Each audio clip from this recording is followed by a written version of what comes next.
భూమి ఇయ్యరా అనుకున్నాం సార్. దాని మీద మేము బతుకుతలేరు. మా జీవితానికి చిన్న మా మా అప్పలు మా తాతల నుంచి బతుకుతాం దాని మీద. అది పోయినాక మేము ఏం బతుకుము, మాకు బతుకు లేదు. నీకు ఓట్లేసి గెలిపించినాం, సీఎం సార్ గెలిపించినాం. గెలిపించిన దానికి మా మీద కన్ను పెడితే ఎట్లా మేము ఏం చేసుకొని బతకాలి? ఇప్పుడు ఊరిచ్చి పల్లెలు కూడా బతకాలి, దేశాల్లో ఇప్పుడు తోవాలి భూమి తీసుకున్నాక. నీకు ఇయ్యరా, మేము ఇయ్యరాం సార్. దయచేసి దండం చేస్తాము. మా మీద కన్ను పెట్టకు. ఏమని నువ్వు 50 లక్షలు ఇచ్చిన వాళ్ళము, నువ్వు ఎన్ని ఇచ్చిన వాళ్ళం, మాకు పైసలు వద్దు. మా భూమి మాకే ఉంటుంది, భూములు ఇవ్వము. మాకు బతుకుదే లేదు. ఇక మా పిల్లలు ఎట్లా బతకాలి, మేము ఎట్లా బతకాలి? మా అప్పలు సంపాదించి మా అప్పల కాలం నుంచి బతుకుతున్నాము. మరి మేము ఎట్లా బతుకుము? భూమి ఇచ్చినాక మేము బతుకుము. పైసలు ఉంటాయా సార్ మా వద్ద? అమౌంట్ పైసలు లేకుంటాయి, ఇచ్చిన పైసలు నిలబడాయి. నీకు దయచేసి దండం చేస్తాం. నీకు గెలిపించినంత మాత్రం నువ్వు మళ్ళీ మా మీద కనిపెడతలేదు సార్. నీకు ప్రేమతో మీకు గెలిపించిన దానికి మళ్ళీ మా అమ్మాయిని ఇది చేసినావు. మేము ఉండాలనా లేదా? మేము ఎట్లా సార్ బతకాలనా బతకూడదు? నీ పైసలు ఇస్తే మాకు పైసలు నిలబడతాయా? 4 ఎకరాలు ఉండవు సార్. భూమి అయితే అవుతుంది. ఏం చేయాలి సార్? నీకు దయచేసి నీకు దండం చేస్తా, కాళ్ళు మోపుతా. నీవు మా కన్ను పెట్టకు మా భూముల మీద. నువ్వు పైసలు ఇస్తా అంటే పైసలు మాకు నిలబడే సార్. ఇప్పుడు పైసలు ఇస్తే పైసలు అంతా ఊరికే అరువేస్తాం. జనాలము బతకలేము. భూములు కావాలని అడుగుతుండ్రు. మేము భూములు ఇయ్యము. మాకున్నది అర్ధ ఎకరా, ఎకరన్నర, ఎకరా భూమి మాత్రమే ఉండదు. ఆ భూములు ఇచ్చి మేము ఆడుకోవాలి. ఇంటికో జాబ్ ఇస్తాడు. ఇంటికో జాబ్ ఎవరికి ఇస్తాడు? ఎవడు చదువుకున్నాడు? ఇంటికో జాబ్ ఇయ్యనికే. నేను చదువుకోలేదు, నాకు వస్తుందా జాబు? ఎవరికి ఇస్తాడు? ఎవడో భూమి లేని వాళ్ళు వచ్చి కాగితాలు ఇచ్చి మా భూమి ఉండదాన్ని బుక్కులు తీసుకొని బుక్కులు పెట్టి మొత్తం మక్కినపేట మొత్తం భూములు ఇచ్చినట్టు ఎవడిచ్చిండు? ఊళ్ళోకి వచ్చి అడుగుమను, ఎవడిచ్చిండు భూములు? మొత్తం భూమి లేని వాళ్ళు బుక్కులు ఇచ్చిండ్రు. డూప్లికేట్ బుక్కులు చేసుకున్నారు. పేర్ల మీద బుక్కులు ఇచ్చి మేము ఇస్తామని ఊరుకులాడుతుండ్రు. ఇప్పుడు ఎస్ఎం చేసే వాళ్ళు ఎవడిచ్చిండు భూములు? ఎవడు ఇయ్యలేడు. మేము ఇయ్యము. ఉండా ఎక్కడనే చాలు. ఆ 20 వద్దు, ఆ 10 లక్షలు వద్దు, ఆ 20 లక్షలు వద్దు, మాకు వద్దు. మేము అదే భూమి మీద ఉంటాం. ఇచ్చినా పర్వాలే కానీ భూమి మాత్రం ఇయ్యం. ఏం బేకైతే కానీ ఏమన్నా చేసుకుంటాడో ఏమన్నా బేకైతే చేసుకొని, మేము మాత్రం భూమి ఇయ్యం. ఎకరనే ఉంది, ఎకరా ఇడిచిపెట్టి ఆడుకోవాలి. ఉండదే ఎకరా. అదే మేము 6 మందిమి, దాంట్లో నెత్తుకో ఎకరా ఉంది. కొందరికి ఒక అర్ధ ఎకరు ఉంది, కొందరికి పోనీ ఎకరు ఉంది. అట్లుంది. ఎకరా భూమి ఇడిచిపెట్టి ఆడుకోవాలి, ఏడ బతకాలి? ఆ జాబ్ ఇస్తాడు. ఎన్ని రోజులు ఉంటుంది ఆ జాబు? జీవితాంతం ఉంటుందా? ఇప్పుడు నా భూమి ఉంటే నాకు ఉంటుంది, నా పిల్లలకు ఉంటుంది. ఆ జాబ్ ఉంటే నేను పోయినాక నా పిల్లలకు వస్తుంది. గ్యారెంటీ ఏమి? మా భూములు మాకు కావాలి. మాకున్న జర మా ఉన్న ఆధారమే దాని మీద ఉండదు. మేము దాని మీదనే బతుకుతాం సార్. మాకు ఎక్కడ ఏం చేయడానికి ఆధారం లేదు. ఉన్నది 2 ఎకరాలు ఉండదు. ఎంతనో మొత్తం పోతున్నది. ఇక మాకు పిల్లలు ఉండరు. నా కొడుకు కూడా ఏం కష్టం చేయడు, ఏం చేయడు. ఇక గట్టినే కూలినాలు చేసుకొని బతుకుతాం. ఉన్నదే కొంచెం అంత భూమి. అది పోతే ఎట్లా బతుకుం సార్? మా పిల్లలు ఎట్లా, మేము ఎట్లా? మేము భూమి దలుచుకుంటేమి ఇయ్యం. ఇస్తే మేము ఎట్లా బతుకుము? బతకడానికి మాకు ఛాయిస్ లేదు. ఇక వేరే సోర్సు లేదు.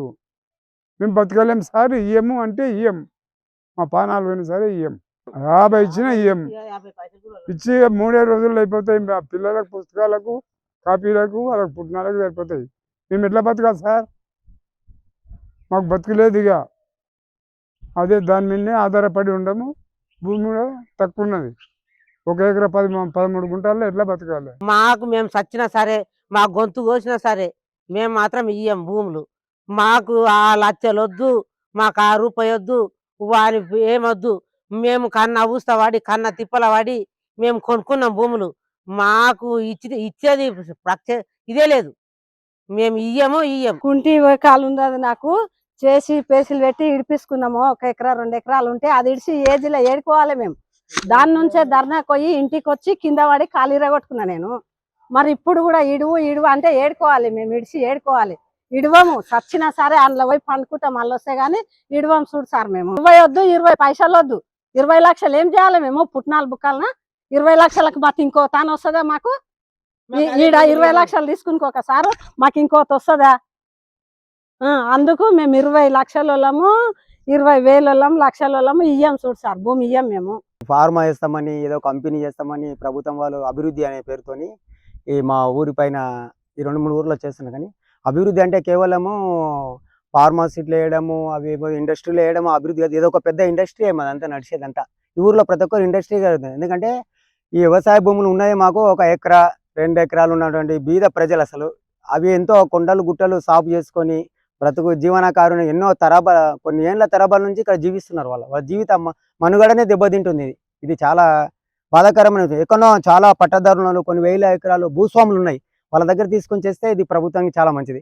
ఇంతకుముందు ఈ ప్రభుత్వం వస్తే మాకు మంచిదే అని మేము కలలుగా నమ్ము కృష్ణానది జలాలు చేస్తాని సీఎం గారు అన్నారు. ఆ రోజు చాలా సంతోషపడి ఆయనకు సలహాలు కూడా ఇచ్చినాం. మేము చెప్తే ఆయనతో మాట్లాడినాము. ఆ నీళ్లు చేస్తే మేము ఆనందపడ్డాం. కానీ ఉన్న 1 ఎకరా 2 ఎకరాలు తీసుకుంటే చాలా బీదరికము తట్టుకోలేని పరిస్థితులు ఇప్పుడు. ఒకటి అభివృద్ధి అంటే కేవలం ఇక మా దగ్గర ఈ ఏరియాలో ఏం లేవని అని చెప్తుంటారు మీరు అందరూ. ఇక్కడ ఎన్ని పశువులు ఉన్నాయి చూడు, ఇన్ని వందల కొలది పశువులు ఉన్నాయి. ఎన్నో తినండి మొత్తం మేము ఉన్న ఈ భూములు చూసుకుంటే ఈ పశుగణాన్ని ఎక్కడ తీసుకుపోవాలి మనం? పశు సంపద కూడా తగ్గుతుంది ఇక్కడ.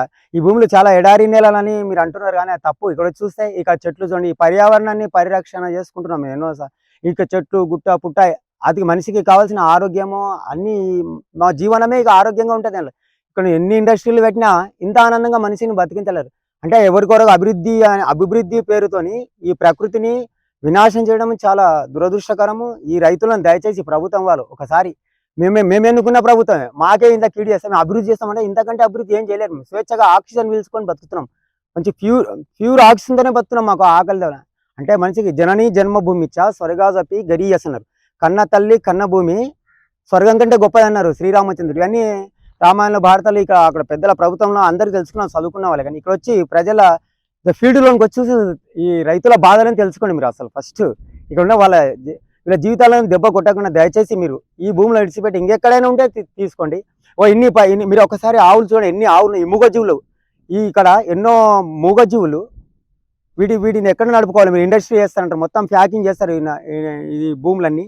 ఈ ఆవులు ఎక్కడ బతకాలి? మేమంతా ఎక్కడ వెళ్ళిపోవాలి? ఇది మాకు చాలా కష్టంగా సార్. కాబట్టి దయచేసి మీరు ఇలాంటి ప్రభుత్వం వాళ్ళు మాపై దయ ఉంచి మా జీవి మనుగడకు ఇట్లా పర్యావరణ పరిరక్షణ నిమిత్తము ఈ చుట్టుపక్కల వాతావరణం అంతా ఆనందంగా ఉండాలి. ఈ ప్రజల్లో ఆందోళన రాకుండా అంటే దయచేసి మీరు ఎక్కడైనా బాగా భూస్వాముల దగ్గర పొలాలు తీసుకొని మా భూములను విముక్తి చేయాలని మేము ప్రభుత్వంతో విన్నవించుకున్నాం. మరిన్ని వీడియోస్ కోసం ఛానల్ ని సబ్స్క్రైబ్ చేయండి. లేటెస్ట్ అప్డేట్స్ కోసం వాట్సాప్ ఛానల్ ని ఫాలో అవ్వండి. ఆ లింక్ డిస్క్రిప్షన్ లో ఉంది.